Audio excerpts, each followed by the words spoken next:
estamos con Álvaro Mantilla, antropólogo y parte también del equipo de la Fundación Alas de Sí, Colibrí. y psicólogo clínico también. Y psicólogo clínico también. Álvaro, como habíamos mencionado, lo importante es llevar a la comunidad también como una herramienta de prevención y también poner sobre la mesa lo que está pasando en torno a la trata. En este caso, la pregunta central sería ¿por qué sigue existiendo la trata? ¿Por qué hay personas que todavía están dispuestas a asumir como un producto a un ser humano? Bueno, tiene larga data en realidad. Es una cosa que no solo ocurre en el Ecuador, sino que es un aspecto histórico-social construido. Nosotros tenemos, por ejemplo, un estudio muy interesante que yo les invito a ustedes a leer, que es el de Rita Segato, que está hecho en el 2008. Ella fue a las cárceles de Brasil. Y en las cárceles de Brasil, ¿no? Fue a entrevistarse con violadores, ni más ni menos, ¿no? Imagínense, ¿no? Se imaginan una mujer, ¿no? Que va a Brasil. Rita es de Buenos Aires, es antropóloga. Y va a entrevistar violadores, ¿no? Para preguntar, ¿no? Justamente cuál es esta motivación, ¿no? De la violencia interna, una violencia, ¿no? En un libro que ella denominó las estructuras de la violencia, las estructuras elementales de la violencia. Y descubre algo muy interesante que nosotros también hemos descubierto acá sobre la otra arista de las violencias, que es la trata, ¿no? Que es que el diálogo que hay fundamental en estas conductas, en estas prácticas sociales, es un diálogo masculinizante. Y la violencia transcurre fundamentalmente entre expresiones comunicativas masculinas. Es decir, son hombres entre hombres que quieren hacerse de mujeres. ¿Ya? Es un diálogo no necesariamente en una afrenta solamente de dominación hacia las mujeres, de la masculinidad heteronormativa hacia una o unas mujeres, o la feminidad en general, sino también hay un diálogo interno entre hombres, ¿no?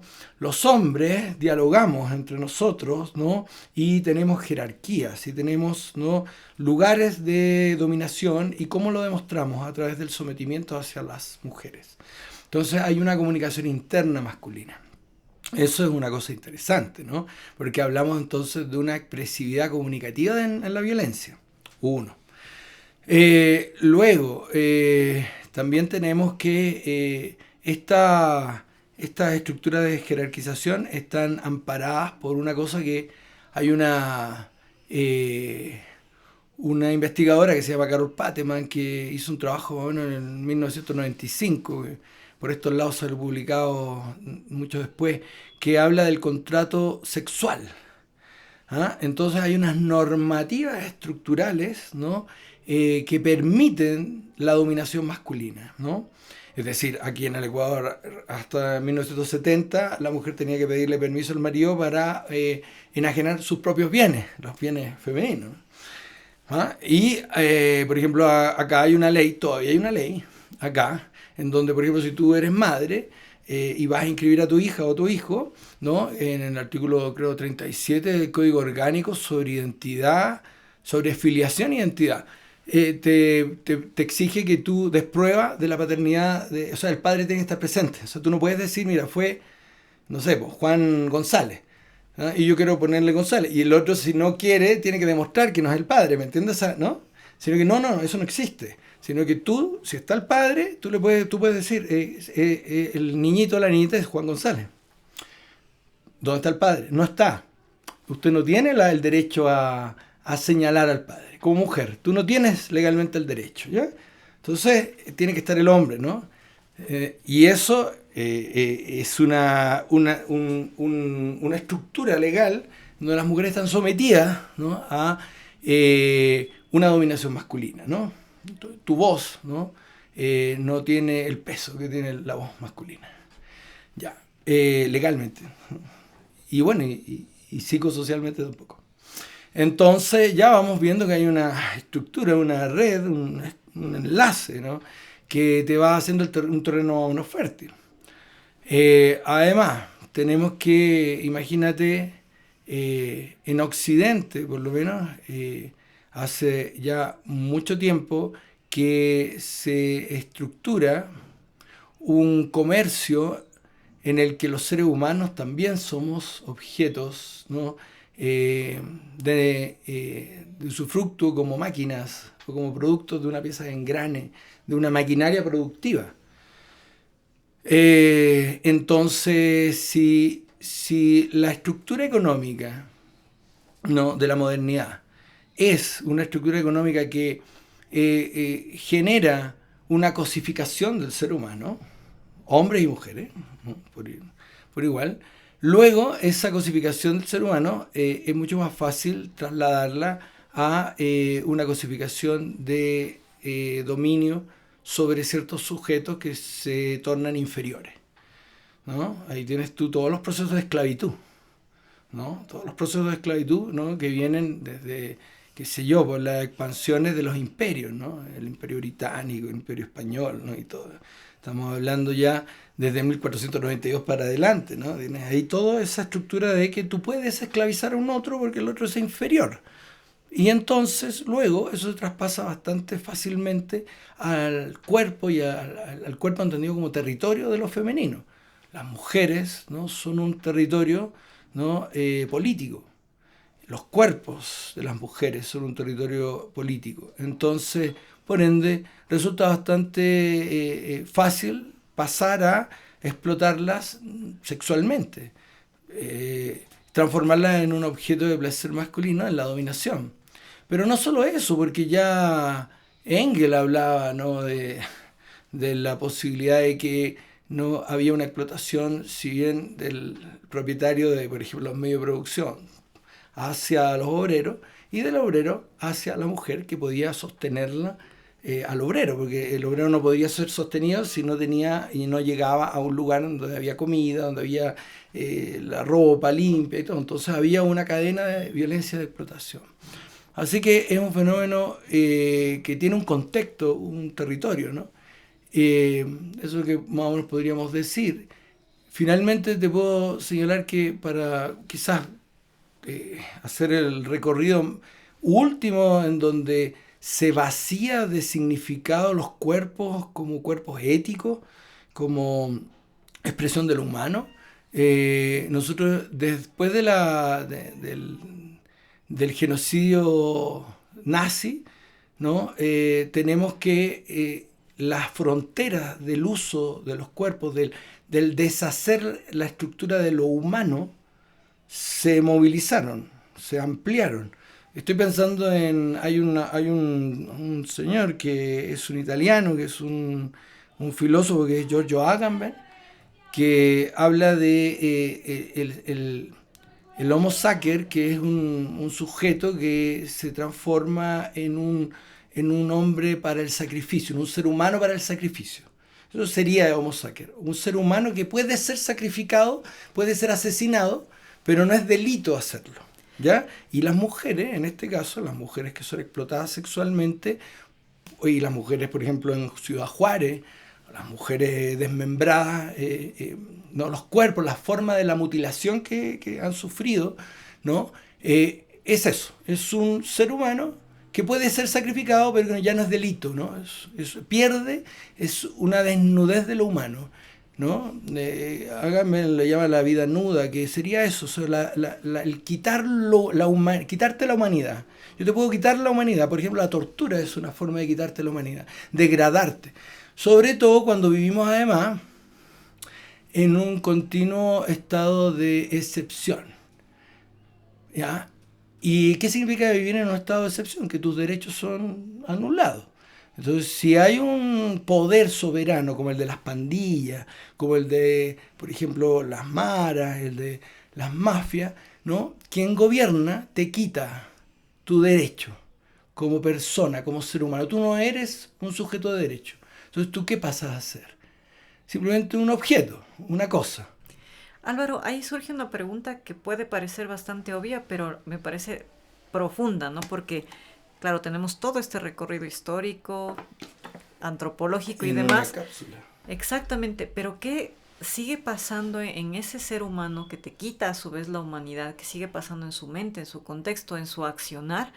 para que aún haya personas, insisto, que se crean con la potestad de hacerlo. ¿Qué es lo que sigue pasando ahí? ¿Cuál es el factor que se sigue repitiendo para que esta cadena no se rompa? O sea, cuando actúas como un soberano, tienes el poder. Y el poder y el placer y tus deseos, ¿no? Desbordados generan obviamente un despliegue de autosatisfacción, ¿no? En diferentes ámbitos. O sea, tú, ¿por qué, por ejemplo, puedes tener a una persona multimillonaria que quiera ser presidente de la República? ¿No? O sea, ¿cuáles son los límites? ¿No? No hay límites, no hay límites, no hay ningún límite. O sea, los límites se expanden, ¿no? Los deseos. De hecho, hay muchos estudios que hablan de la estructura perversa que pueden tener, ¿no? Ciertos sujetos que no tienen límites ante el poder, que corren completamente las barreras y las fronteras constantemente, porque la perversión está estructurada en hacer el propio deseo, no el deseo consensual social. Por eso que, por ejemplo, Carol Pateman, cuando habla del contrato social, de Rousseau, de, qué sé yo, de Hobbes, un contrato que nos aúna, ¿no? Y que entendemos que hay un Estado que garantiza los derechos ciudadanos, ¿ya? Un rasgo de perversión es hacer tu deseo y no el deseo consensuado, el tuyo, ¿no? Y eso causa enorme placer. Cuando, por ejemplo, tú no obedeces las leyes, las leyes deberían decir que tú, por ejemplo, renuncias a tu estado de presidente. ¿Me entiendes lo que estoy explicando? Y no lo haces. ¿Y qué haces? Que te pasas por el arco del triunfo de las leyes. Y lo haces con todo el placer y la vista de que a todo el mundo, ¿no? Lo puedes someter a eso, a tu deseo. El someter al deseo. ¿Tú alguna vez has podido someter algo o a alguien a tu deseo y has sentido ese placer? Te lo pregunto. Yo quisiera trasladar por los motivos de la entrevista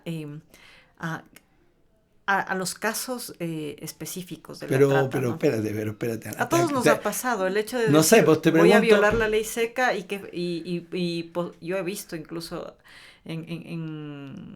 incluso hasta en las últimas elecciones, la gente vanagloriándose de romper la ley ya, seca. pero yo te pregunto a ti, disculpa, te pregunto a ti, ¿tú has sentido ese placer de hacer tu ley, ¿no? O sea, lograr someter a alguien y hacer tus deseos, ya sea por manipulación, ¿no? Y lograr ese placer enorme de generar un poder, ¿no? Que no debería ser, pero porque debería ser consensuado, se suponía. Eso es lo que más o menos te dice la convención social, que tu poder tiene límites, porque está el mío, pero también cuando tú haces ese poder, cuando tú transgredes todas las estructuras de normativa social consensuadas, ¿no? Porque estamos hablando de la estructura perversa.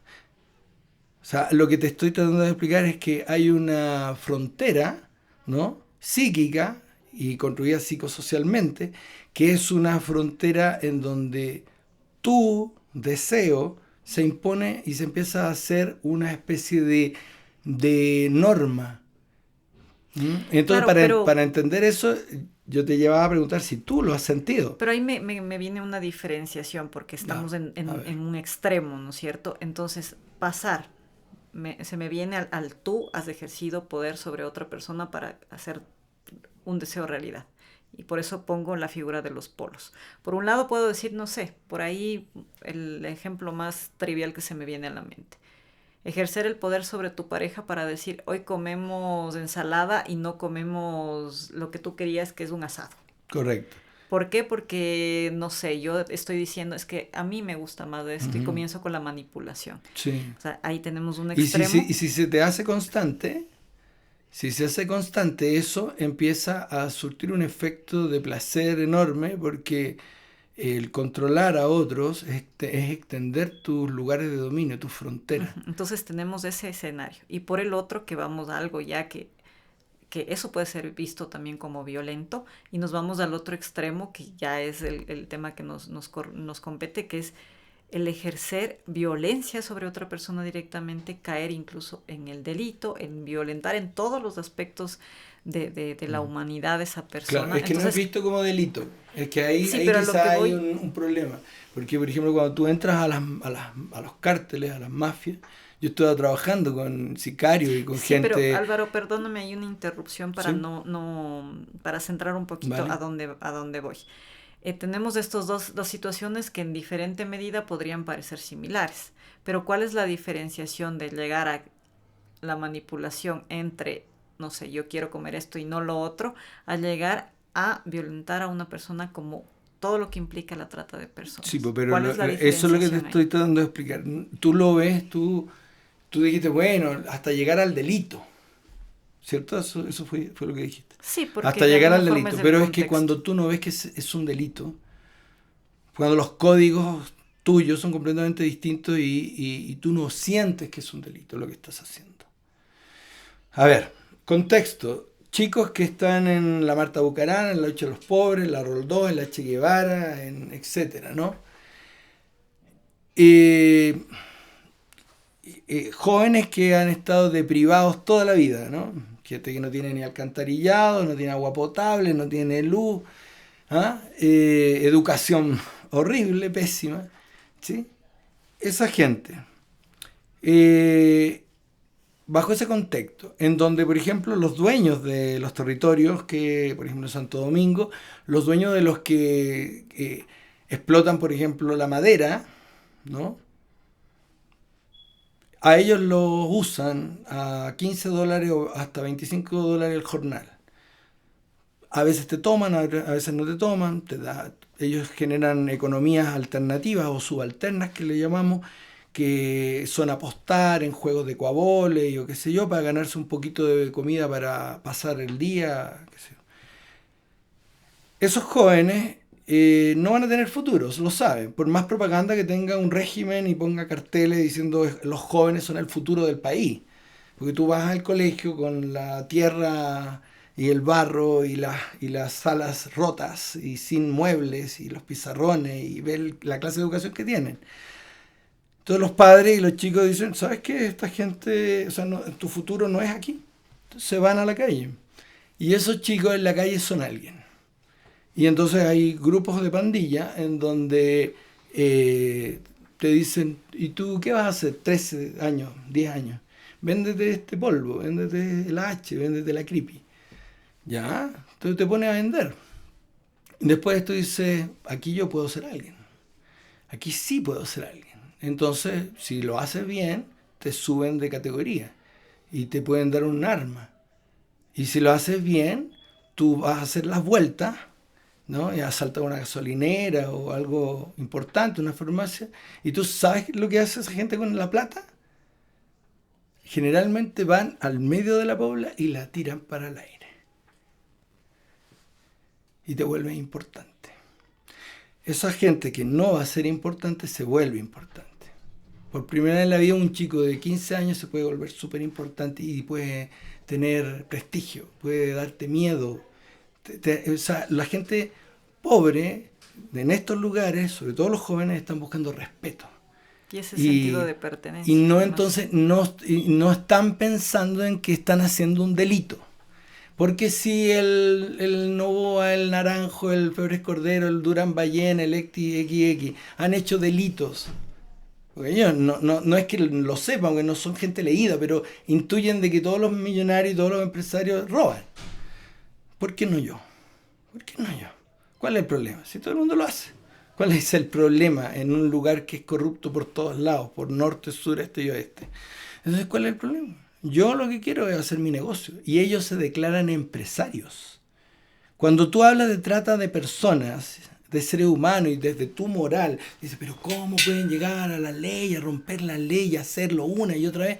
Es que ellos están puestos en otro lugar psíquico, social y ético, en otro lugar distinto al tuyo. Ellos se ven empresarios.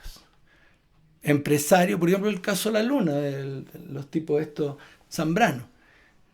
Yo lo trabajé en el año 2010, creo, por ahí, ¿no?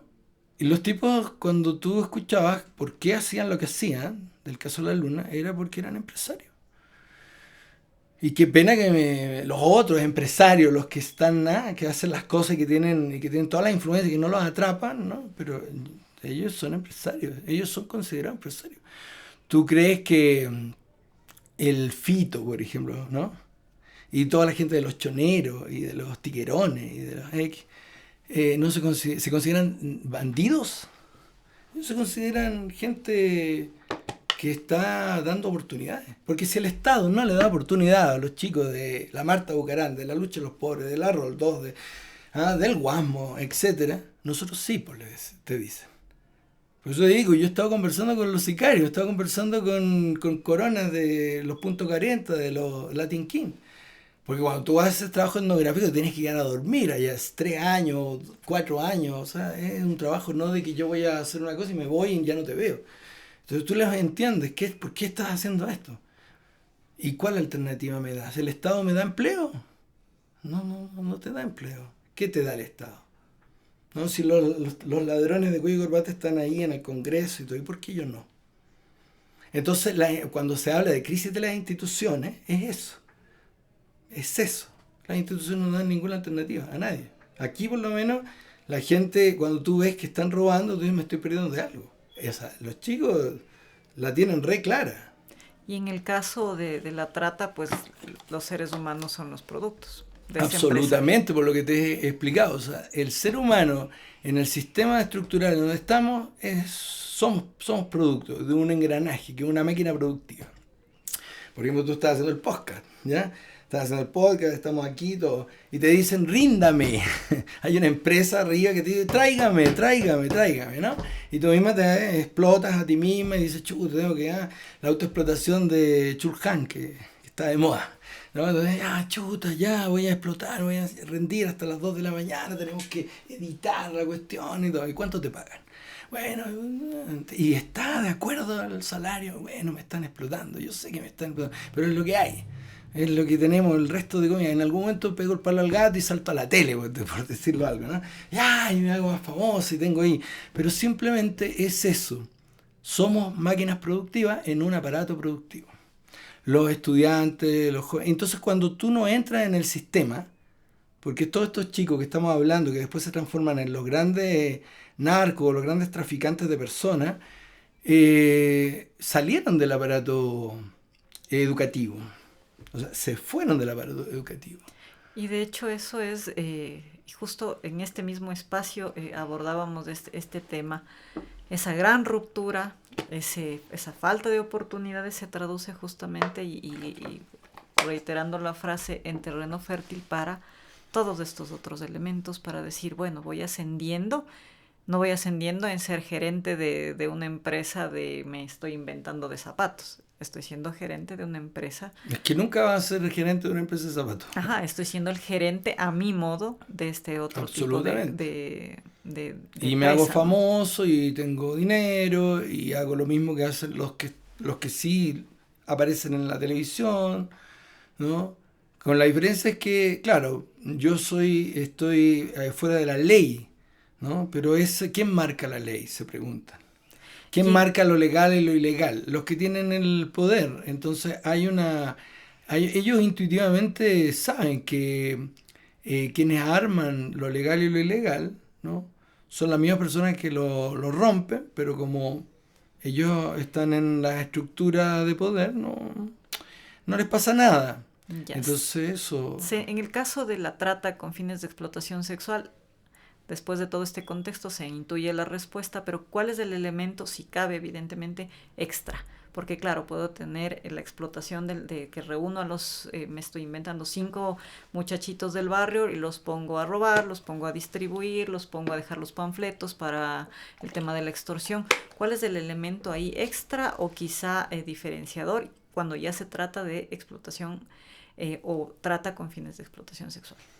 Que las estructuras de poder que están dirigidas a la esclavitud, las esclavitudes, ¿no? Tienen un mercado asegurado, ¿no? Porque vivimos en una sociedad de consumo, ¿no? Y en una sociedad de consumo, ¿no? El sexo, por ejemplo, es una de las de los consumos junto con las drogas, ¿no? Entonces, dentro de las organizaciones hay diversificación, digamos. ¿Ya? Entonces, en la diversificación, los mismos grupos tienen subcategorías que son, ¿no?, dedicadas al consumo de sexo, ¿no? Entendiendo que estamos en una sociedad vaciada emocionalmente y que todo ese vaciamiento emocional que tienes, ¿no?, ese vaciamiento existencial, digamos, lo puedes aplacar con algo. Y ellos son empresarios de los, digámoslo así, de los vaciamientos emocionales. ¿Ah? O sea, por ejemplo, tú estás vaciada emocionalmente y buscas droga. Bien, ¿quién te lo ofrece? Ellos. Y los consumidores de sustancias por todos lados, ¿no? Entonces, pero la sociedad tiene que tener ese vaciamiento. La sociedad se crea ese vaciamiento. ¿Me entiendes? O sea, tú tienes que tener ese vaciamiento, sentir ese vacío existencial y luego entonces ir a consumir. Y entre todos estos consumos que hay, ¿no?, en esta modernidad, tienes el sexo. Y luego tienes derivas dentro del sexo. O sea, hay un montón de categorías y subcategorías que, ¿no?, ellos tratan de alguna manera, no son tan finos, ¿no?, pero tratan de satisfacer como empresarios. O sea, tienes a las menores de edad, por ejemplo, ¿no?, que es una categoría de pederastia, ¿no? Porque no es pedofilia, porque la pedofilia puede fantasear, pero no necesariamente puede llegar al acto. Pero la pederastia ya concreta, ¿ya? O sea, vas y consumes cuerpos, ¿no?, de infantes para sentir eso, es que ese vaciamiento que tú tienes existencial se aminora de alguna manera. Y son consumos todos de adicción. Son todos de adicción, pero la adicción viene dada por el tipo de estructura de modernidad en el que vivimos, ¿no? Una estructura en donde cuando tú trabajas, como trabajas, no explotado, explotada, cuando tú trabajas, ¿no?, con una pérdida de sentido, como una especie de fábrica que tienes que hacer, y mucha gente hace por hacer, finalmente te sientes vaciada. Entonces, ¿cómo lo satisfaces? Con las sustancias, con algún tipo de adicción. Puede ser mujeres, puede ser sexo, ¿no? Puede ser, o sea, puede ser mujeres como puede ser hombres, ¿no? En Brasil el comercio hacia niños también es fuerte, hombres. Lo masculino también, en la infancia, ¿no? Porque bueno, la infancia está feminizada también. Entonces, el consumo de sustancias, etcétera, ¿no? Pornografía, que va por la misma línea del comercio sexual, ¿no? Porque, oiga, nunca antes en la historia de la humanidad había habido tanto comercio sexual como en la modernidad. O sea, si bien existía algo, pero era una cosa vista bastante mística, ¿no? La sexualidad sagrada, etcétera.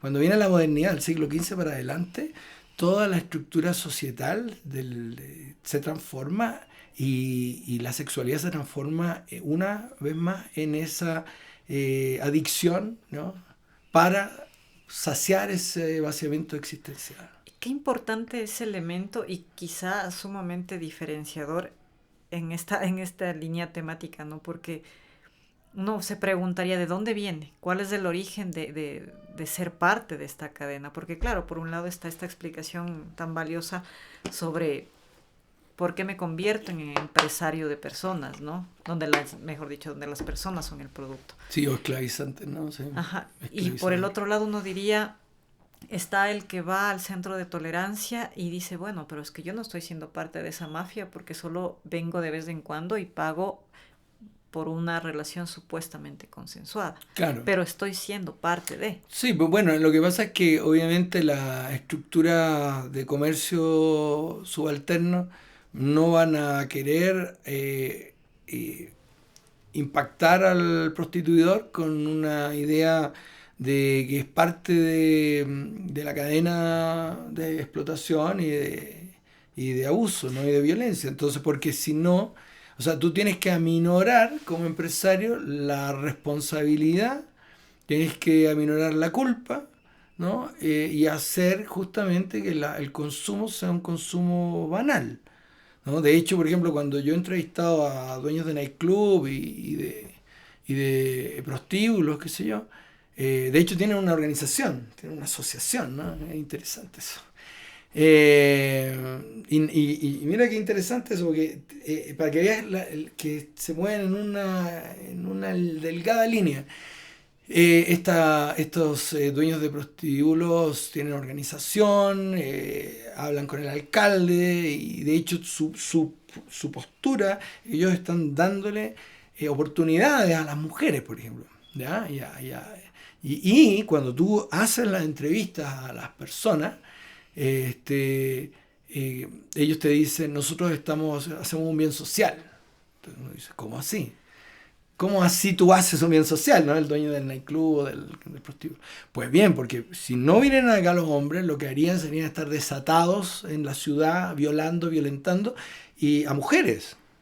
Y además, si es que tú, hombre, vienes acá, no necesitas ya tener amantes, porque un amante implica la división de tu familia, la división con tu hijo, entonces tienes problemas porque además tienes que dedicarle a tu amante dinero, porque ella te va a pedir que sea un departamento, que sea casa, X. En cambio acá viene, por eso que nosotros damos una atención a la sociedad, estamos ayudando, porque viene, gasta, no tiene problemas con la familia, nosotros mantenemos la familia, nosotros además le damos empleo a las mujeres, nosotros no hacemos que el hombre gaste su dinero, y entonces es increíble como ellos construyen unas lógicas, ¿no?, mercantiles y de además de ayudas económico-social.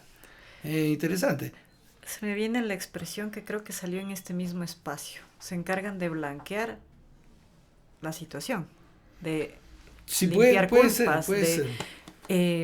Pero me quedo también con este concepto de este tema de la necesidad, ¿no? Se me fue el término que lo mencionó. Vaciamiento existencial. Vaciamiento, exactamente. Eso lo tomo de Sartre. Ajá, el decir, voy a este espacio donde, insisto en este término, en apariencia consensuado, porque uno no sabe lo que está pasando, porque esa persona está ahí.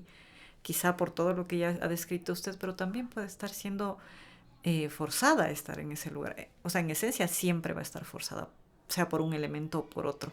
No, ahí me perdí un poquito. Disculpa, me perdí, me quedé pensando. Explícame eso de forzada para yo hilar. Sí, no, más que nada el que yo sigo limpiando la culpa de ir a pagar el prostituidor. Ajá. Ya, el que va y paga, sea desde el espacio que te cuesta, porque es exactamente igual, el espacio que te cuesta $1,000 porque soy el millonario y porque soy el poderoso, que insisto, es exactamente lo mismo al que voy a la 24 de mayo y pago $1 por la señora que ya es una adulta mayor. Entonces tenemos estos dos extremos, pero en esencia sigue siendo lo mismo. Hagamos una descripción, quizá, o profundizar un poco más qué pasa en esa persona que cree que no, yo estoy yendo únicamente a pasar el rato o a lo que fuere, pero no me siento culpable, no me siento parte de esta cadena. O sea, ¿qué pasa de ese lado? Bueno, generalmente los inicios del consumo de prostitución son dados por una iniciación en ciertas culturas como esta de masculinidad heteronormativa, en donde hombres van a iniciarse como a una etapa de adultez, digamos, ¿no? Entonces van en grupo, ¿no? Generalmente pueden ir grupos de hombres jóvenes llevados por un joven que tuvo ya una experiencia y según lo que yo he investigado encuentras hombres jóvenes que son llevados o por adultos, el padre, el tío, el no sé quién, o ese joven adolescente que fue lleva a sus amigos a... Entonces es un rito de masculinidad de paso, ¿no? Un rito cultural de la masculinidad heteronormativa, en donde tienes por primera vez sexo, ¿no? Y ese sexo pagado, ¿no?, te desliga de los aspectos emocionales, afectivos, ¿no?, y de la complicación. Entonces, y eso está a la base de una cultura en donde se ve el consumo de lo femenino como un objeto y la sexualidad como como dicen libremente, no dicen, ¿cómo lo dicen? Las personas que se dedican a este tipo de comercio la vida fácil. No la digamos, dicen que de fácil no tiene nada. Dicen que se dedican a entretención para adultos. el mismo concepto de la entretención, por ejemplo, tú le preguntas a un pornógrafo, le preguntas a alguien que tiene página, qué sé yo, dice, ¿y a qué te dedicas? Yo me dedico a la entretención para adultos. Cuando tú ves una página o cuando tú estás buscando, ¿no? Lo buscas por entretención para adultos. Entonces se cosifica, se deshumaniza. Ahí está lo que yo te estaba tratando de explicar de la vida nuda de Agamben.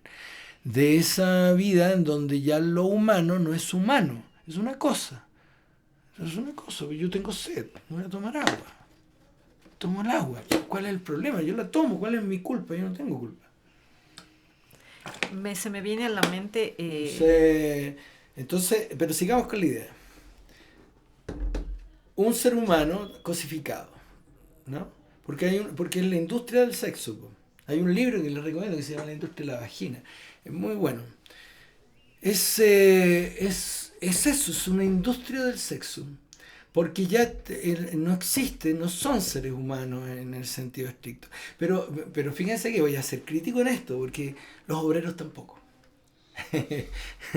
O sea, qué lío, ¿no? Porque nos metieron un forro, porque claro, los obreros tampoco son seres humanos, tampoco son.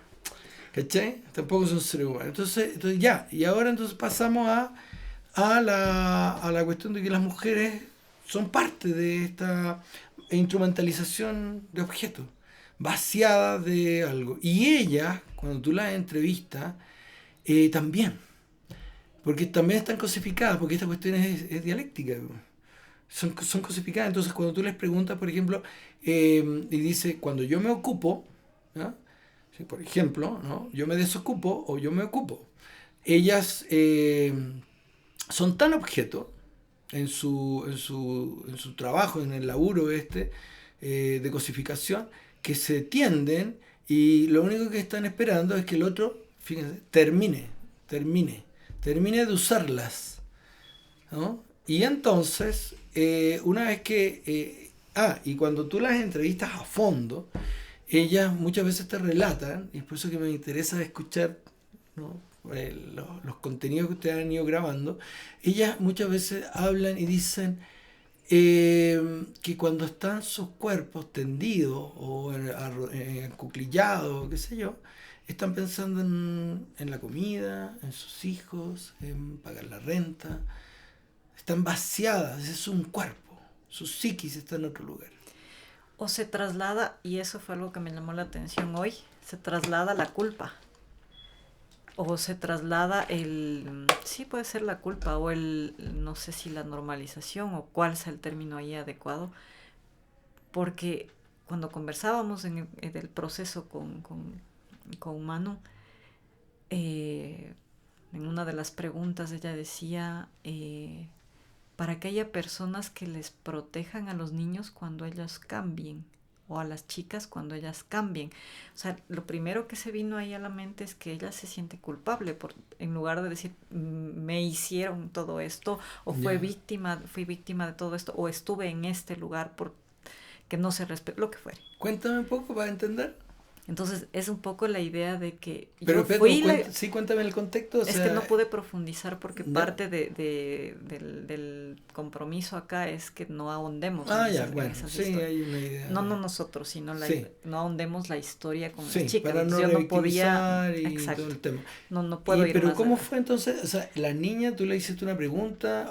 Sí, yo le hice una pregunta y parte de su respuesta fue colocarse en el lado de que quien hizo mal fue o es el niño o la niña que atravesó ese proceso. Y que es ella o esa persona, no la víctima, sino quien hizo mal las cosas y debe cambiar. Ya. Hay una especie de despersonalización o una división en donde ella no es la que hizo eso, sino que fue en una cierta etapa, entonces yo miro desde esta otra etapa a esa niña. Básicamente no estuvo mal que todas estas personas me hubieran violentado. Me violenten, ¿sí? Sino que yo hice malas cosas. O sea, fue mi culpa. Ya, te cacho, te entiendo. Bueno, pero la cosa es que sí, claro, muchas veces pasa eso también, o sea, ponerse de ese lado. O sea, yo no soy la que fui violentada, sino fui la culpable de que todo esto pase. Sí, lo que pasa es que Imagínate cómo gente que ha sido violentada, ¿no? No solo en este periodo de haber sido tratada y traficada con fines de explotación sexual, sino violentada en un contexto de violencia que ya mencioné, en un contexto de barriada, en un contexto de exclusión social, de pobreza, etcétera. Y entonces siempre han sufrido de tener que asumir las culpas, las responsabilidades, ¿no? Porque los adultos generalmente lo que hacemos hacia los pequeños es echarles la culpa. Los adultos no, si tú te observas, por ejemplo, es difícil que una madre diga, oh, disculpa, me equivoqué, pequeñín. Generalmente es el pequeñín el que hizo mal. Yo te dije. Ajá. Entonces el nene, la nena, viven en un clima de autocentrismo que justamente hace que los seres humanos vayamos creciendo con esa sensación de culpa. Luego entonces, después, más el estresor de la violencia sexual, ¿no? En donde los otros tipos, ¿no? En el contexto patriarcal heteronormativo, le dicen que tú eres la puta. O sea, la puta no es es la inferior, es la que carga, ¿no? Ese sacrificio, ¿no? Es la que debe ser sacrificada, ¿no? Entonces, sacrifícate. Sacrifícate por mi familia, porque muchas explotaciones sexuales vienen dadas porque la familia las metieron en esto. Sacrifícate por tu madre, porque tu madre necesita plata y anda a trabajar. Sacrifícate por tus hermanos chicos, porque tus hermanos chicos tienen, tu padre se fue y entonces tú tienes que entrar a trabajar. Entonces tú eres el sujeto de sacrificio, el homo sacer que decía Agamben. Entonces, finalmente, ahí debería venir todo, por eso que yo les decía que me interesa mucho escuchar las narrativas en crudo, porque si ellas logran, o si ustedes tienen en las grabaciones en donde dice de sus fantasías de futuro, ¿no? Luminosas, de prospectividad, es ahí en donde uno puede descubrir las posibles fortalezas para resignificar, cambiar el signo, ¿no? De la trama, de la identidad con la que se están construyendo ella. Entonces es una oportunidad para entender que una, por ahí podría haber una alternativa de intervención clínica sobre lo que tú estás señalando, que es cambiar el signo de la persona culpable, no yo, el sacrificio, ¿no? Por la madre, por los hermanos, a una otra cosa. ¿Cuál? Bueno, habría que escuchar esos audios para saber cuáles cosas, por dónde están. Y también desmenuzar si en esos audios aparece de contenido latente, no manifiesto, aún el sacrificio, para desmontarlo, clínicamente desmontarlo. Estoy pensando en intervención clínica. Y bueno, perdón que el reoriente es, bueno, no, perdón, pero es el eje de este segundo episodio, el que sigue pasando, ¿no? Que pasa en esta contraparte. Insisto, porque el énfasis es porque ese es el eje de este episodio. Que sigue pasando. Yo trabajé hace algunos años una serie a propósito, bueno, fue como un enganche, digamos. He trabajado mucho el tema del trabajo sexual, valga la redundancia. Y ahí uno se pone, me acuerdo que una de las entregas, una de las investigaciones, o bueno, en ese caso fue una crónica, ver nada más cómo es la dinámica, ¿no? Cómo es la dinámica. Me acuerdo que fue específicamente en un punto del centro histórico. ¿Por qué lo recapitulo? Y hacia allá voy. Básicamente la persona parada en la calle, el espacio detrás, y es como una actividad de paso. Entonces bajaba el señor estibador de San Roque, ingresaba, sí, pase, no se demoraban ni 2 minutos, o sea, entrada por salida, y ella decía, me acordé por esto, ya me desocupé. Entonces uno diría, hay un deseo de por medio, hay un vaciamiento, o todos los términos que han salido sobre la mesa en menos de 2 minutos. Entonces uno ve la dinámica de sí, estoy trabajando, interrumpo mi jornada, de llevar la carga en el mercado bajo, pago el monto que sea y me salgo. Sí, un uso súper Exactamente, instrumental. un uso, o sea, como que este rato, lo que usted decía, me dio sed, bajé, pagué los Ujú. 50 centavos de la Hay botella y un, salí. hay una ruptura afectiva, no es un vínculo afectivo, ¿no? Es una cosificación absoluta, un valor completamente de uso, ¿sí? Entonces estoy tratando de poner la escena Ujú. para ver justamente qué pasó en ese señor. Pudo haber sido estibador comercial, lo que fuere, no es lo de menos. En esa persona que Ujú. interrumpió la jornada por 2 minutos para llegar, pagar y así le dicen, una ficha, Sí, recibir una funda con un pedazo de papel higiénico, un preservativo. claro. No sabemos si eso se efectivizó ahí adentro.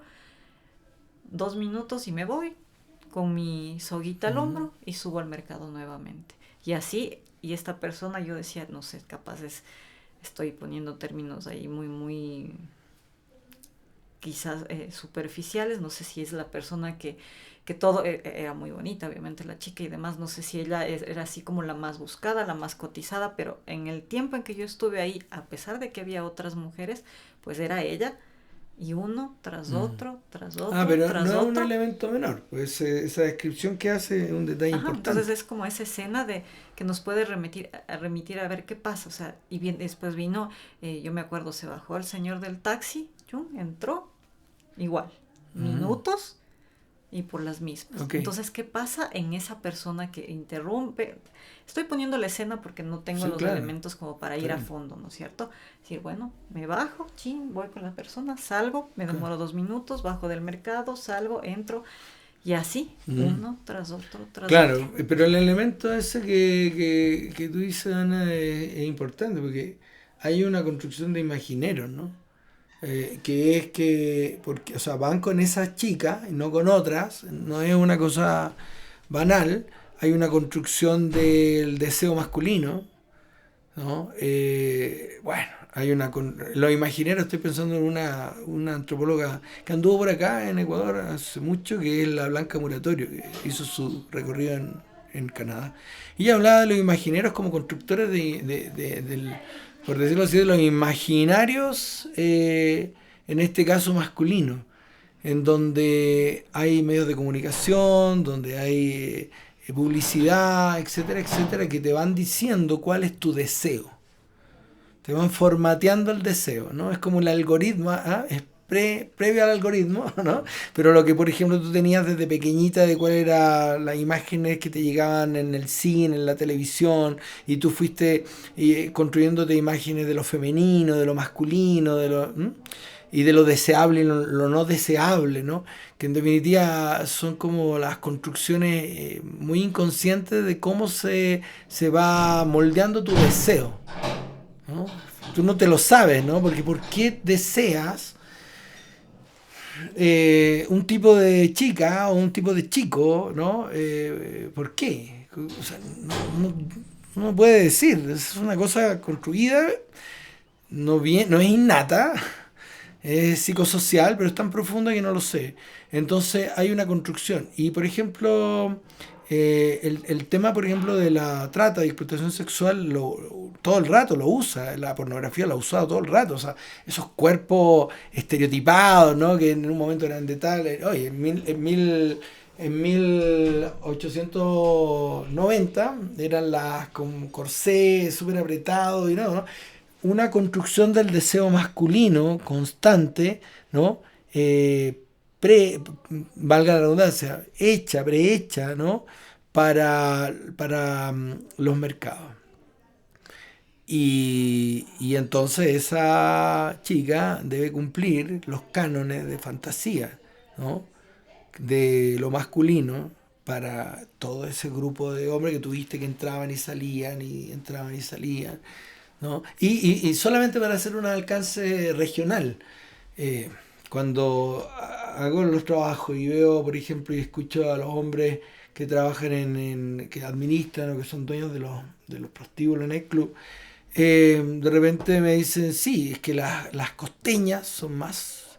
predilectas acá porque son eróticas, son sensuales, son más, como dicen, arrechas en la cama. Eso significaba como que eran más fogosas en la cama. Son XX. Y la serrana preguntó, no, esos son más tímidas, son más no sé qué. Hay una fantasía del imaginero, de la construcción de imaginación, del deseo masculino formateada, ¿no? Para estos prostituidores que van y eligen, ¿no?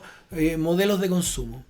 Pero esto es impresionante porque estamos hablando de que es un mercado, así en la más cuando tú vayas a comprar a las góndolas del mercado. Un mercado, botella azul, botella de qué color la quieres, ¿no? Hagámosla, la fabricamos, te la damos. ¿Ah? Y ahí viene el nicho, si bien en todo el espectro es dura la cosa, pero ahí viene el espectro de aquellos que demandan niñas y adolescentes. Claro, por supuesto. Claro, ahí entramos en un vericueto más complejo, porque los deseos, las construcciones de deseo pederasta son muy difíciles de conocer, porque como se encuentran en el área de la perversión, entonces las perversiones han sido muy poco estudiadas. Súper poco estudiada, porque el sujeto perverso no siente culpa. Entonces, a diferencia de un sujeto neurótico que tiene que ir al psicólogo, al cura, no sé, para espiar alguna confesión de la transgresión, el sujeto perverso no siente culpa. ¿Te acuerdas cuando yo te pregunté hace un rato atrás si tú habías hecho alguna vez tu deseo? Me faltó agregar, ¿has hecho alguna vez tu deseo constantemente, pero sin culpa? Porque cuando hay sujetos que hacen su deseo sin culpa, ¿ah? ¿Sí? Nosotros los podemos conocer cuando son sujetos públicos. Yo lo veo. Lo veo. ¿No? Pero cuando son sujetos whatever, así como cualquiera, ¿no? No están dispuestos a explicar lo que hacen porque no tienen ningún tipo de necesidad de explicar lo que hacen. Y ahí, por eso que es tan oscuro el mundo de la perversión. No tenemos datos de cómo es que construyen un deseo anclado en una estructura infantil, por ejemplo. ¿No? No lo sabemos. No tenemos idea de cómo. ¿Por qué? Es una fijación. En principio, toda fijación erótica es muy escópica, es decir, es muy visual, ¿no? Es muy visual. Bueno, los japoneses tienen una deriva así pedófila, porque no sabemos si llegan a la vez, pero con los hentai y todas esas cosas, está como uno dice, aquí hay algo, ¿no? Pero no tenemos el dato.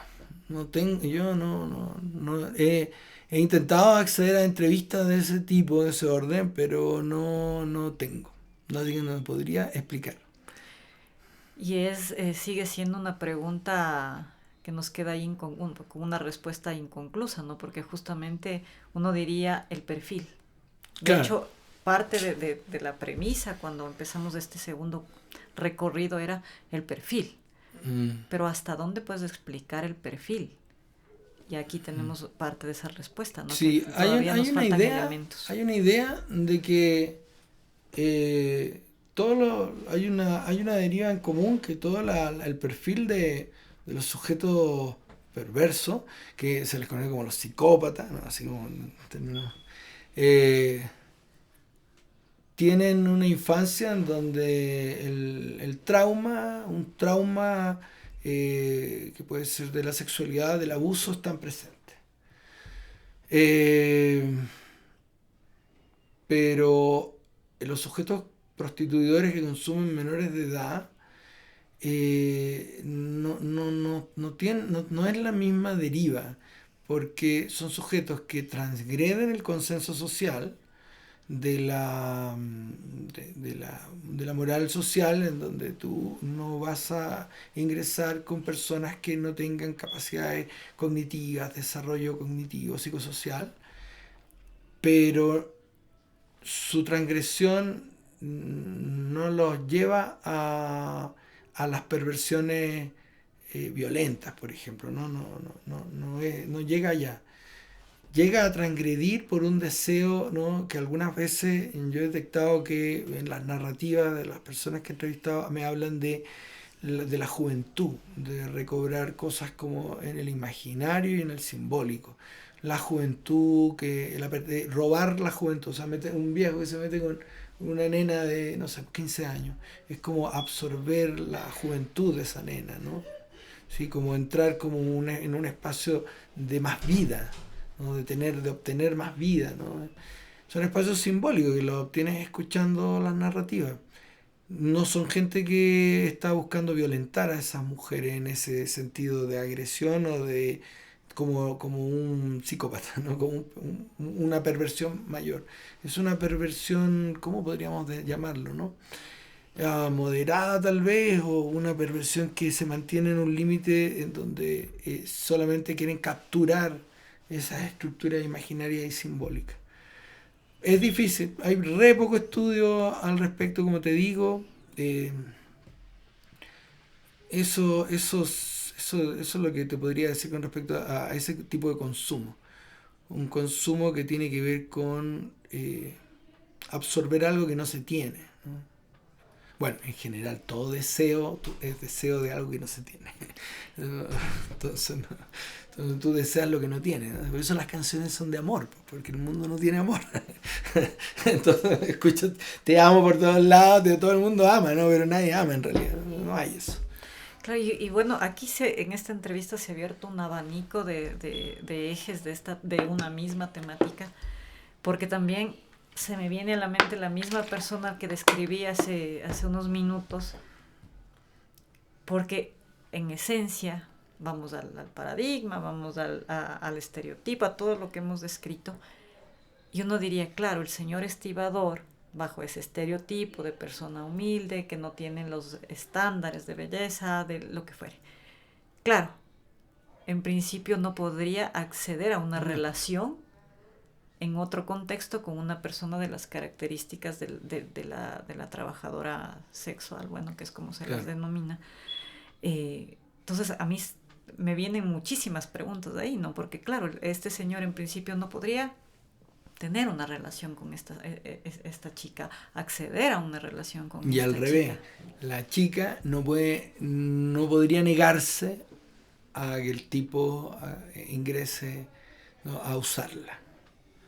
Porque es un objeto de consumo. Y aquí voy a poner, porque también es importante, como estas herramientas de la experiencia, de lo recabado. Hace algunos años se construyó este espacio denominado La Cantera, en el centro histórico, donde justamente es un espacio en donde se construyeron. De hecho, esto de hablar de centro de intentaron hacerlo, ¿no? Ajá, esto de hablar de centro de tolerancia ya me parece, y yo usé ese término porque es como el consensuado, ¿no? Pero sí, hablar de centro de tolerancia ya me parece que ahí hay sospechoso. Exacto, hay otro consenso súper violento. Entonces yo recuerdo que fui a hacer un reportaje ahí, porque claro, hicimos este espacio para que las trabajadoras sexuales del centro pues se reubiquen, o sea, incluso hasta la palabra se reubiquen. Sí, claro. Y luego, ¿por qué siguen estas personas en la calle? Entonces la premisa del reportaje era si hay este centro, este espacio para que en apariencia estén seguras y demás, y más cómodas, y, o sea, todos los términos ahora con este recorrido ya me parecen todos mal utilizados. Son sospechosos, son términos muy sospechosos. Ajá, como que me viene mucho todos estamos de acuerdo con esto. Pero bueno, a lo que iba. Entonces, esa era la premisa. ¿Qué pasa si tienen este espacio? ¿Por qué siguen en la calle? Y la dirigente de las trabajadoras sexuales del centro me contestó con otra pregunta. ¿Quién era Italia Vaca en esa época? Italia, ajá, justo. Vale. Ya en ese momento ella ya era una persona de mucho mayor que yo en ese instante, ¿no? Pues, y me contestó con otra pregunta y me dijo, ¿sabe cuál es la respuesta? ¿Qué diferencia hay entre usted y yo? Y yo así como escandalizada, como la moral. el no herir, todo lo que se le viene a uno a la mente en esos contextos. Y yo, pues ninguna, ¿no? En apariencia. Claro, una respuesta también temerosa. Y ella me dijo, yo le voy a contestar cuál es la diferencia entre usted y yo. Y comenzó a hacer un listado de la una y un listado de la otra.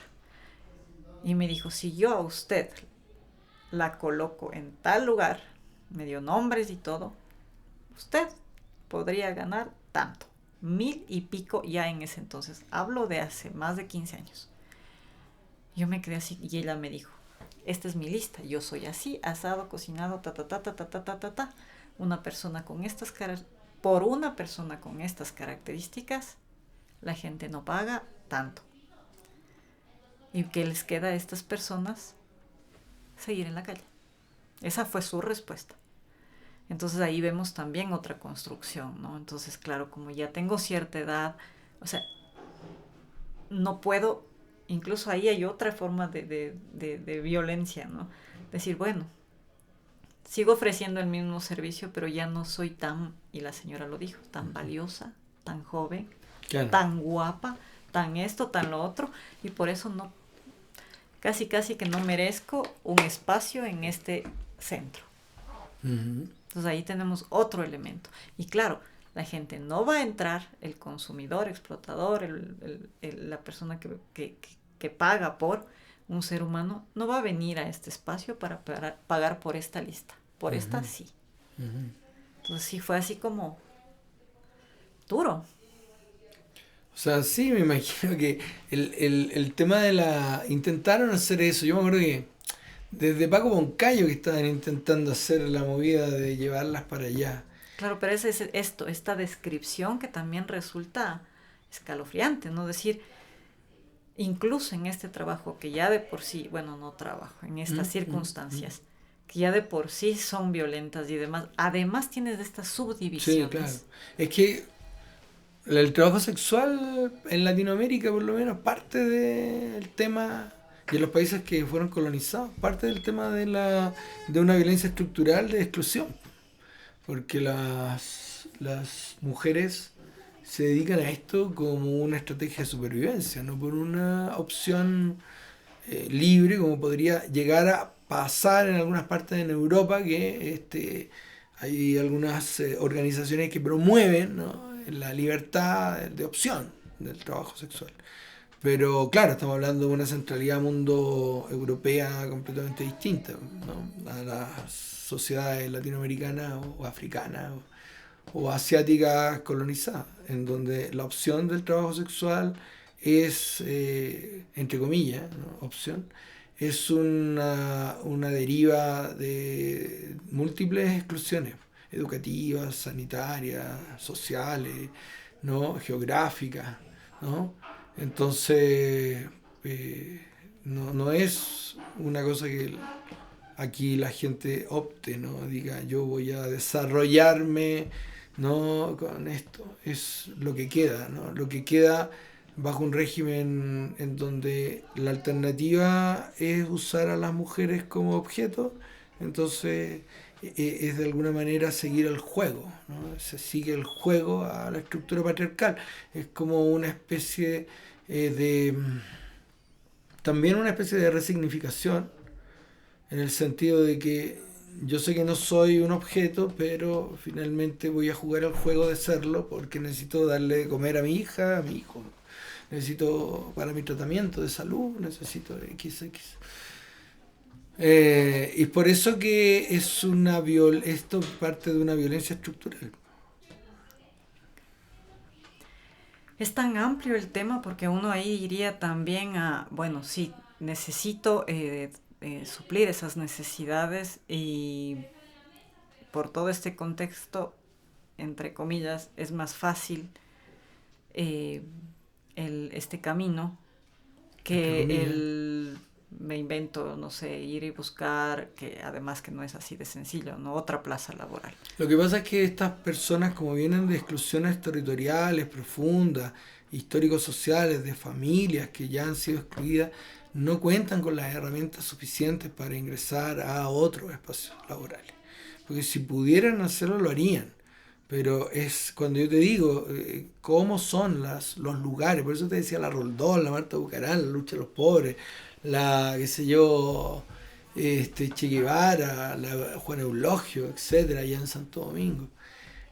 Son espacios que vienen de generaciones tras generaciones de privados, en donde las mujeres se dedican a la prostitución y no es una dedicación, por decirlo así. Esperemos un segundito porque si no se va a Bueno, grabar todo. no es una, en muchas ocasiones no es una dedicación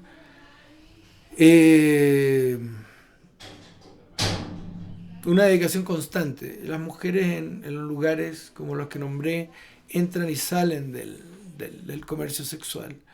Después las ves vendiendo detergentes que ellas mismas hicieron, después las ves vendiendo no sé qué, después las puedes ver haciendo otras cosas. Los hombres en esos sectores se dedican qué sé yo, trabajar en cosas de fuerza, como por ejemplo las maderas, ¿no? Explotados, súper explotados, como te dije, 15 a 25 dólares el jornal. Y algunas veces hacen el truco los grandes terratenientes de que en mitad de la carretera les paran el camión, un camión que para lleno de maderas nativas y lo decomisan. Y a los tipos no les pagan. Trabajaron todo el día en el monte, son 4 o 6 horas adentro. O sea, esa es la vida de esta gente. Entonces son gente que cuando los jóvenes ven a sus padres o a sus tíos haciendo eso, dicen, o sea, no, yo no voy a eso. Yo vendo polvo, vendo el H, tengo un fierro, y con ese fierro yo me voy a hacer famoso, y si muero joven, muero, pero soy alguien, no voy a ser esclavo. Entonces, de alguna manera, las pandillas, bueno, el cartel Juárez, Jalisco Nueva Generación, que llegaron acá, la vieron. Dijeron, o sea, este país tiene una estructura institucional muy débil. Y entonces nosotros nos metemos y tenemos un montón de gente joven que quiere hacerla, y las mujeres van para allá y los jóvenes van para acá. Y ahí me surge una pregunta, porque, claro, este joven que ha descrito en este momento va por un... Sí, hay necesidades y demás, pero hay un tema de poder. Hay una mujer que... Un tema de respeto, yo diría. Un tema de poder, de respeto, de ser alguien, de un sentido de pertenencia también, por todo la ruptura en su tejido social. Pero si vamos al lado de la mujer que va a realizar estas actividades, uno ahí diría es todo lo contrario, porque ahí qué poder tengo, qué presencia tengo, más bien es el otro lado de la moneda. Sí, no. Hubo un fenómeno muy extraño ahí, porque, a ver, cuando tú entrevistas a estas mujeres, que tienen ellas dicen mi marido, ¿no? Mi marido. Cuando tienen a su marido, el chulo, ¿no? El tipo que la explota, que sea, ¿no? Ellas le arreglan al chulo. O sea, el chulo va bien vestido, va bien perfumado, va bien trajeado, ¿vale? Y las mujeres lo pasean a su chulo en las polas, los sectores de las barriadas. Las tipas van, y algunas veces, claro, el tipo no solo tiene una, tiene varias. Pero ¿qué observas tú, qué observan ustedes cuando una mujer va, ya sea junto con el chulo o el chulo se viste muy bien? ¿Qué ves ahí? ¿Qué ven? Churos, es que se vienen muchas cosas de la mente, pero entre ellas algo que suele pasar mucho, y esto lo voy a ir al extremo, también ese maternar de alguna forma también. Ya, lo digo extremo porque también uno es el sentirse la cuidadora, la que protege, la que saca adelante. Ya. Ahí, desde mi análisis, en lo que yo hago de investigación, veo que hay un recobrar del poder de las mujeres. Estas. Es decir, claro, el tipo me toma porque yo soy, qué sé yo, le tengo que pasar la plata, pero yo también lo visto, lo trajeo y el tipo entonces depende de mí. ¿Cuál soy la mejor puta del ámbito y soy la que te viste mejor, weón? ¿Quién te va a dar la otra de allá? Bueno, empieza la competencia entre mujeres. Que te doy yo te doy esto, yo te he visto bonito, yo soy la que te da más dinero. Entonces recobra el poder, de alguna manera, ¿no entiendes? Entonces ella puede hasta exhibir a su chulo. Y el tipo pasa trajeado y ¿qué dicen los demás de ahí? Que el tipo se viste bien por ella, ¿no? Porque es ella la que lo lleva. Mira cómo lo lleva, mira cómo lo tiene. Pero también en el ámbito de las mujeres digámoslo así, del establishment, ¿no? Cuando tú tienes a un hombre, no quieres tener un hombre también medio así, ¿no? Sino que tú también algunas veces lo vistes a tu hombre, ¿no? También le dices, cómprate esto, este perfume te regalé, mira, te compro la corbata para Navidad. ¿Por qué? Porque de alguna manera cuando lo tienes bien vestido también es un fruto tuyo, ¿no? ¿Va? Entonces hay una resignificación, así le llamo yo, de los procesos de dominación. Los procesos de dominación masculina tienen varias caras. Y hay una resignificación del poder, ¿no? Un juego así. Bueno, ahí cuando asumimos que la mujer lo ve o es su pareja, entre comillas, otra vez, pero cuando ya es una red en donde solo te llevan, te traen y demás. Claro, ahí tienes otras formas de cómo se mueven lo simbólico, ¿no? Porque, fíjate, cuando, por ejemplo, en la etapa en donde tú hacías las entrevistas seguramente con Italia, hace tiempo, eh, las cosas eran distintas. Hoy en día tenemos otras formas de ingreso a la explotación sexual y las personas, los sujetos, las mujeres explotadas, también son distintas. Ahora, por ejemplo, si tú le echas un vistazo, no sé cuántas entrevistas vas a hacer acá con las nenas y todo, pero va a surgir un concepto que yo no lo había escuchado antes, pero está surgiendo hace ya un tiempo atrás, que es el concepto de que quiero tener lujos. En la época de la Italia vaca, las señoras, ¿ah?, decían, yo quiero tener un plato de comida, quiero darle educación a mi hijo. Estas niñas no tienen mucho esa deriva, ¿no? Excepto quizás las que tengan hijos. Pero las mujeres jóvenes que están siendo capturadas también de alguna manera porque ellas también quieren lo que quieren los chicos, que yo te decía que trafican la creepy, la H, etc. También quieren hacerse famosas, digámoslo así, ¿no? Quieren tener lujo. Y entonces vas a escuchar relatos de que quiero tener el iPod, quiero tener el no sé qué, quiero ir a tal lugar, quiero tener tal perfume. Y empieza a haber una cosa de entrar y yo lo voy a decir en estos términos, hay una banalidad de la corporalidad femenina también en ellas, porque finalmente el cuerpo se ha vuelto un terreno, voy a sonar medio pechoño, pero no es la intención. El cuerpo ha perdido su sacralidad, ¿ah? Y se ha vuelto también para todos un objeto. Se ha asumido ya sin crítica que sea un objeto, ¿no? Y entonces ellas dicen, ¿y qué hago en este cuerpo? Lo uso, me compro el iPod, me pego con unos tipos ahí y lo tengo. Y puedo dar cosas y tengo dinero. ¿Cómo obtengo el dinero? No, la vía de los sectores excluidos no es la educación ni el trabajo. O sea, ellos ya el cuento del trabajo asalariado, de los obreros, ¿no? Cuando de la vieja retórica, por ejemplo, marxista-leninista, de que el obrero, por ejemplo, no, olvídalo. Hoy en día la cuestión es clara, ellos ya no cachan de que el orgullo obrero te va a dar el trabajo honesto, ¿no? Y con el sudor de tu frente, olvídalo. Hoy es hacerla corta. Tengo un instrumento, mi corporalidad ya no es sagrada, como lo podía haber sido la tuya cuando te enseñaron que era tu cuerpo, ¿no? La tuya, porque era el cuerpo. el cuerpo en la retórica hipermoderna, por decirlo así, ¿no? No creo que estemos en una posmodernidad justamente por lo que estamos hablando. Entonces el cuerpo hipermoderno, o la modernidad tardía, constata todas las veces que es un objeto de uso, ¿no? Y por ende sería torpe este grupo que ya no es ingenuo de no usarlo.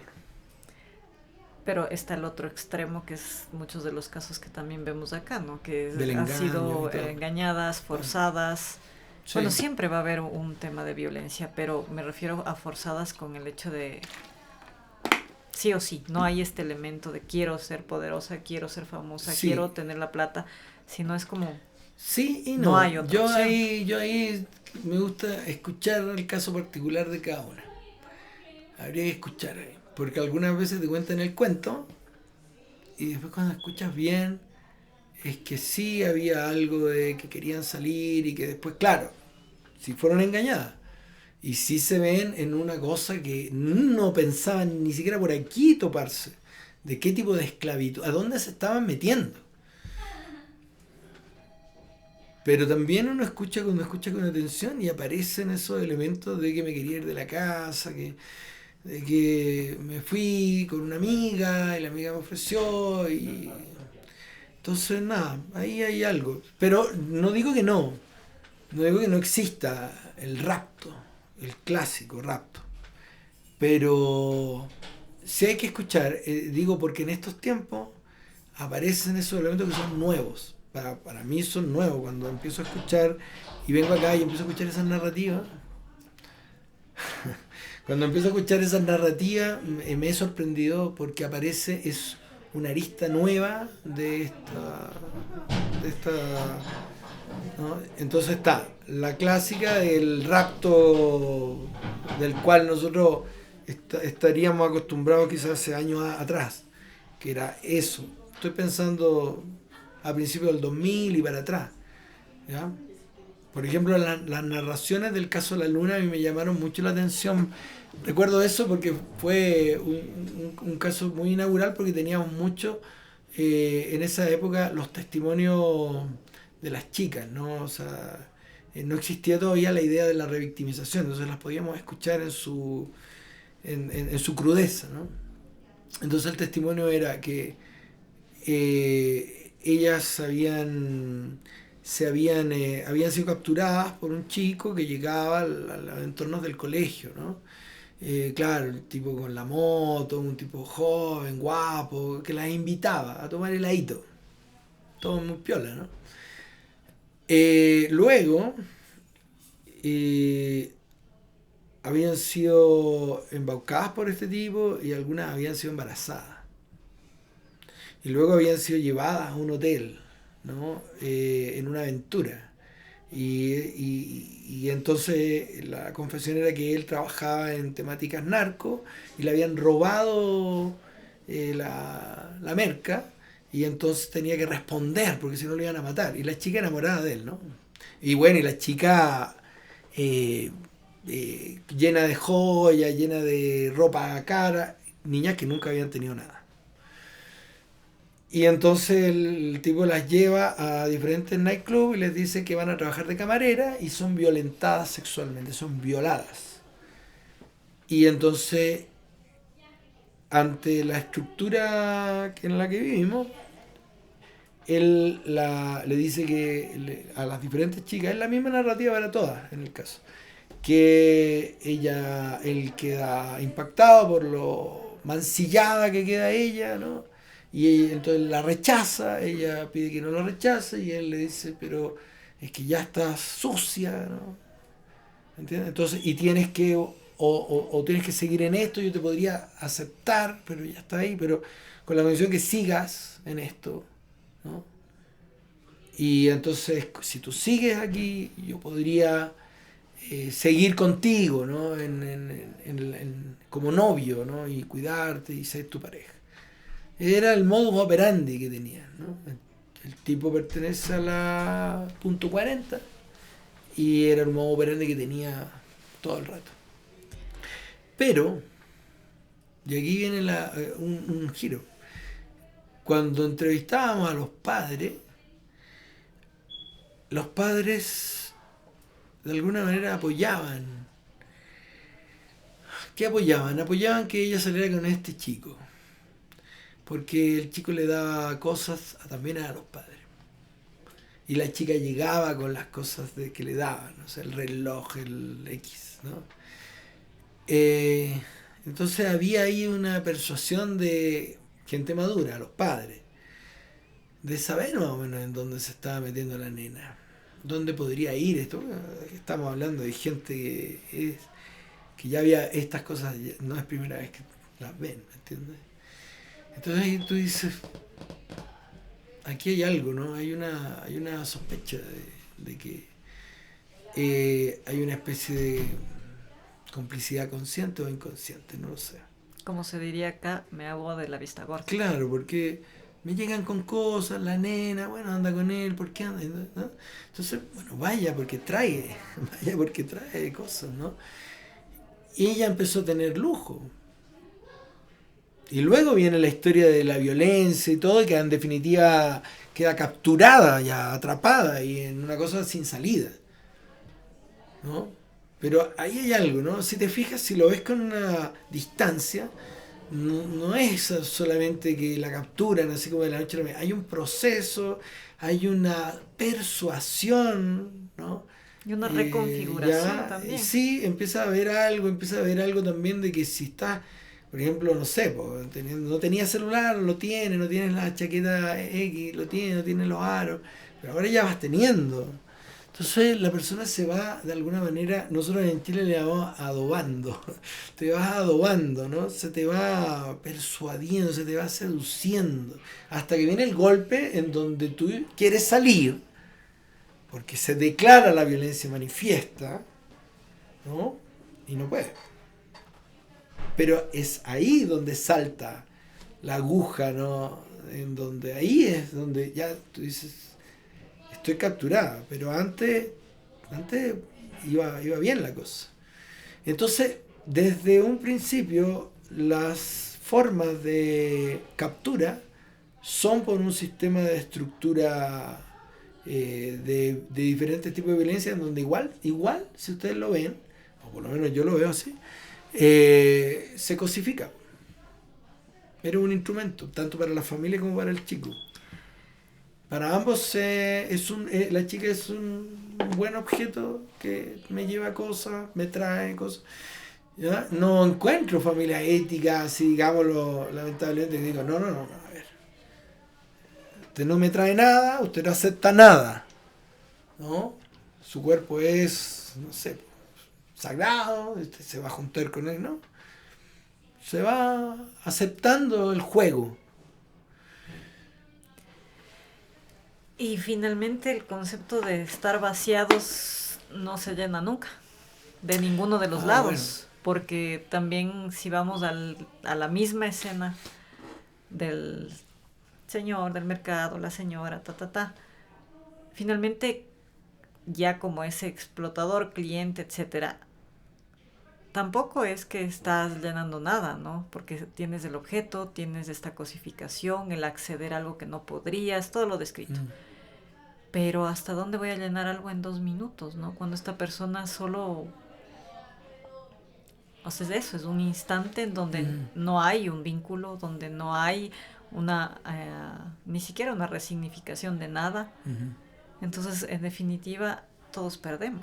Lo que pasa es que es como el juego del mercado, pues tú te llenas, no sé, pues a ver, por ejemplo, pongamos, ¿a ustedes les gusta ir al Corfo a comer helado? A mí me encanta ir al Corfo a comer helado. Creo que son los mejores helados, son mejores que en otros lugares, en otras regiones del... Y entonces, pero no te sacias, porque la gracia en el consumo es que nunca te sacia. De nada, o sea, la estructura de consumo, estoy hablando ya a nivel general, esto es un epítome de toda la estructura de consumo. Nunca te sacies, porque tú tienes que, a ver, por el sistema de productividad en el que vivimos, por el sistema en el que estamos, de consumo permanente y de trabajo súper alienado y todo, ¿no? Tienes que provocar vacíos, o sea, se te provocan los vacíos intencionalmente. Porque los seres humanos vaciados somos perfectos consumidores y nunca se te va a saciar. Porque el sistema, o sea, no es que tú, por ejemplo, vas a llegar un momento en donde tú vas a desarrollar un laburo que te complete y vives además en un entorno que te complete, ¿no? Sino que todo el rato se te está diciendo que necesitas algo que no estás llena, ¿no? Y entonces vas a salir a la calle a consumir lo que sea, da lo mismo. Y en este caso puede ser, no sé, whisky, puede ser el helado del Corfu, o puede ser el señor estibador que va, trata de llenar su fantasía con una nena que X, y para luego a los 2 días o qué sé yo, después de masturbarse con la chica y con la imagen que le queda retenida, lo que le quede en su psiquis, va a necesitar de nuevo ir a buscar, ¿no? Y ahí va a tener que decir, porque si no encuentra a la nena que usó, va a tener que o decidir y fantasear con que otra X va a cubrir su necesidad porque va a imaginarse que es la nena, ¿no? Y eso, ¿no? Entonces es una cadena, es un ciclo sin fin. No. Realmente es un tema tan amplio. En cada entrevista, en cada proceso van saliendo nuevas aristas y nos podríamos quedar aquí semanas enteras conversando Bueno, realmente, porque el eje transversal era uno y vemos que las aristas son muchísimo más grandes. Bueno, para ir cerrando también la claro, entrevista, porque lastimosamente debe haber un fin. claro que sí, Eh, estamos de acuerdo. sí, realmente nos deja la puerta abierta para muchas otras exploraciones de este tema, porque también recurriendo a la misma imagen, este señor ya le deben arder las orejas. Claro, hay ese consumo sin fin, porque si uno va más atrás podría hablar que esas carencias que viene acarreando, quizá desde la infancia, quizá desde ese entorno en el mercado, el recibir un pago mínimo y tantas otras cosas, Sí, no mira, se van a llenar jamás. yo creo que, o sea, sí, un poco, esto ya lo se dieron cuenta unos tipos que quizás ustedes ya conocen, unos alemanes que son de un lugar, de un centro de investigación que se llamó la Escuela de Frankfurt. Y ellos cacharon de una que las estructuras de la modernidad, ¿no? Son las estructuras, las formas estructurales, ¿no? Son las que generan este tipo de vaciamiento. Y entonces el problema no era, y le hablaban seguramente a los psicólogos y psicólogas, le decían, usted puede estar años de años atendiendo personas, pero las personas van a eternamente venir, porque es el sistema el que genera Tal cual. las patologías o el vaciamiento. Es la estructura de la modernidad que te genera los vacíos existenciales. Y entonces tenemos como, pero lo genera porque tenemos todo un mercado, ¿no? Maravilloso para tú alucinar que vas a ir a estar de alguna manera satisfecha, que eso se va a cubrir, hasta que pasan unas horitas y te das cuenta al otro día que quieres y deseas más y más. Tal cual. Muchísimas gracias, Álvaro, por estas valiosas